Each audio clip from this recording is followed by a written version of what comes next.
This past week, I received an email from a Kyrene parent whose second grader was the subject of cruel insults from classmates, insults that were racial in nature, leading to this child who felt self-conscious about the skin he was born in.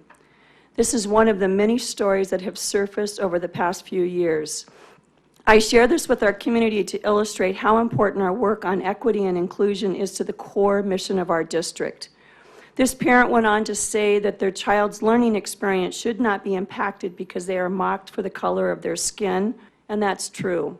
To those who would suggest that our efforts to develop a plan for equity and inclusion, or even that our work in social and emotional learning is a distraction from our focus on education, I would say that no child could be expected to achieve academically when faced with this kind of ridicule. The purpose of our equity work is to teach and lead in such a way that more of our students with their unique backgrounds and experiences are achieving at a higher level and engaging in learning at a deeper level. Equity is about serving all students in a way that helps to close the education gaps, taking into consideration factors of poverty, race, language, and special needs. Eliminating these educational disparities has been identified as a high priority and is reflected in the goals and objectives of our strategic plan. Our focus on equity supports our schools as they strive to create a climate of inclusion where all students and their families feel welcomed and understood, where everyone belongs.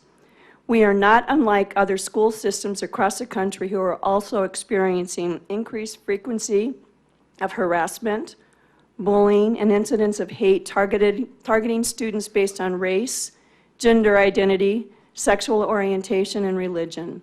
We recognize the need for professional development that supports teaching practices which help to eliminate these harmful behaviors to create a learning environment where all students can thrive.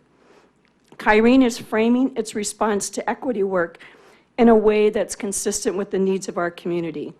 We will always align the components of any vendor's work to reflect the mission of our district and further customize delivery of services to meet our requirements in achieving the intended outcomes. Kyrene is proud to have 4 schools designated as a No Place for Hate school, a distinction bestowed by the Anti-Defamation League, in which a school community commits to improving and maintaining the school's climate so all students can thrive. Other Kyrene schools engage their students in anti-bullying efforts as well, but it is clear that we still have work to do to eliminate harassment and bullying behaviors. Until every student in Kyrene feels like they belong, that they are respected and valued, our job will not be done.